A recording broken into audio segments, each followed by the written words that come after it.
क्या हो अगर देश का सबसे बड़ा एजुकेशन बोर्ड लाखों छात्रों के भविष्य के साथ एक ऐसा टेक्निकल जुआ खेले जो अपने ट्रायल में ही बुरी तरह फेल हो चुका हो। 2 जून की शाम देश भर में एक बड़ी खबर ब्रेक होती है। हर न्यूज़ चैनल पर हेडलाइन होती है कि केंद्र सरकार ने सीबीएसई के चेयरमैन राहुल सिंह और सेक्रेटरी हिमांशु गुप्ता को अचानक उनके पद से हटा दिया है। वजह ऑन स्क्रीन मार्किंग सिस्टम में हुई गड़बड़ी और सीबीएसई में हुई धांधली बताया गया। इस दिन सीबीएसई का रिवोल्यूशन पोर्टल भी क्रैश होता है, जिसे बोर्ड साइबर अटैक का नाम दे देता है। लेकिन असल सच्चाई इंडियन एक्सप्रेस के रिपोर्टर विदिशा कटमल्ला की एक रिपोर्ट में सामने आती है। रिपोर्ट में बताया जाता है कि सीबीएसई को सारा मसला पहले ही पता था। सीबीएसई जानता था कि सिस्टम काम नहीं कर रहा है। इसके बावजूद इसे सीबीएसई ने जबरन लागू किया। आज की इस डीप रिसर्च वीडियो में हम इस पूरे ओएसएम स्कैम की परतों को खोलेंगे और समझेंगे कैसे लाखों बच्चों के भविष्य के साथ सीबीएसई ने खिलवाड़ किया। आखिर हुआ क्या था? ओएसएम यानी ऑन स्क्रीन मार्किंग को लागू करने से पहले इस साल जनवरी में दिल्ली में 5 स्कूलों में इसका ड्राई रन या ट्रायल किया गया। इसमें प्राइवेट स्कूल, केंद्रीय विद्यालय और नवोदय स्कूल शामिल थे। इस ट्रायल में प्रिंसिपल, एग्जामिनर्स और सब्जेक्ट एक्सपर्ट ने हिस्सा लिया। पुराने पेपर्स चेक किए गए और जो रिपोर्ट सामने आई वो रेड फ्लैग से भरी हुई थी। एक्सपर्ट ने साफ कहा कि सिस्टम को लागू करने से पहले कम से कम 1 साल ट्रायल और सुधार की जरूरत है। सिस्टम पूरी तरह फेल है। इससे बच्चों की कॉपी अगर चेक होगी तो गड़बड़ी निश्चित है। सॉफ्टवेयर में भयानक कमियां थी। एक केस में एडिशनल हेड एग्जामिनर ने बच्चे के 1.5 नंबर बढ़ाए, लेकिन सॉफ्टवेयर ने उसे प्लस करने की जगह माइनस कर दिया, यानी नंबर बढ़ने की जगह घट गए।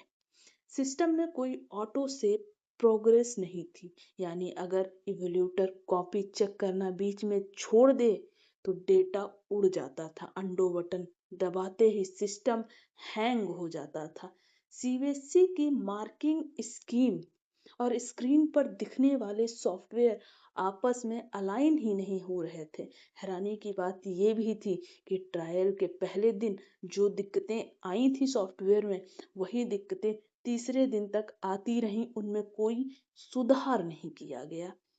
अब आखिर हुआ क्या था? जून 2025 में जब सीबीएसई की गवर्निंग बॉडी की मीटिंग हुई थी तो बड़े बड़े वादे किए गए थे।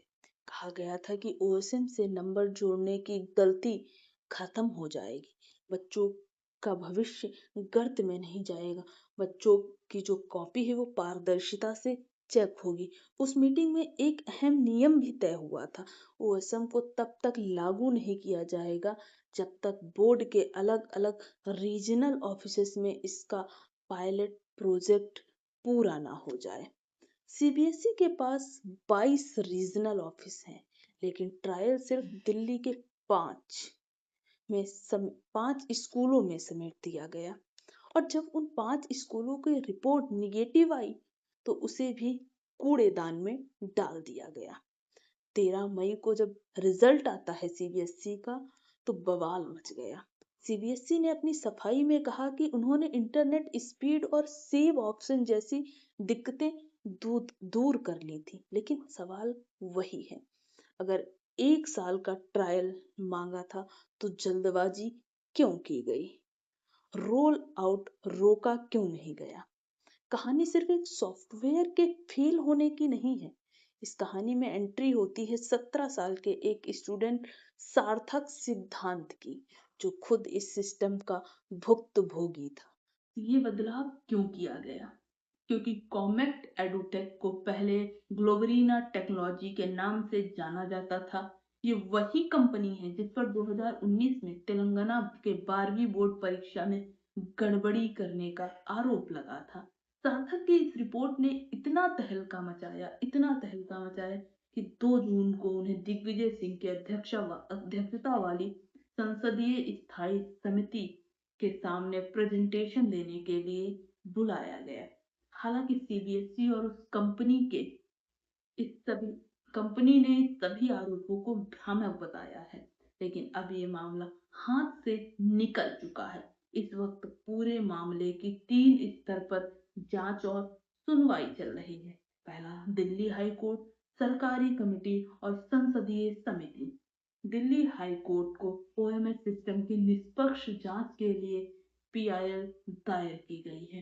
सरकारी कमेटी सरकार ने एस राधा चौहान की अध्यक्षता की एक संसदीय जांच कमेटी बना दी है और संसदीय समिति में यह समिति सीधे सीबीएसई और शिक्षा मंत्रालय के अधिकारियों का तबादला कर रही है। यह मामला अब सिर्फ एक पोर्टल के क्रैश होने या साइबर अटैक का नहीं, जांच अब 2 दिशाओं में है।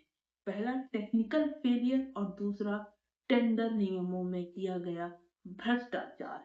सवाल यह भी है कि क्या भारत का सबसे बड़े एजुकेशन बोर्ड ने लाखों बच्चों के भविष्य को एक ऐसे अनुभव विहीन कंपनी और सिस्टम के हवाले कर दिया है जिस पर खुद उनके टीचर्स को भरोसा नहीं था। इस सवाल का जवाब अब सरकार, जांच कमेटी और सीबीएसई को ही देना होगा। अगर आपको हमारी ये रिपोर्ट पसंद आई है तो इस वीडियो को ज़्यादा से ज़्यादा शेयर करें ताकि हम एजुकेशन सिस्टम की सच्चाई ज़्यादा से ज़्यादा लोगों तक पहुंचा सकें। सब्सक्राइब करना ना भूलें।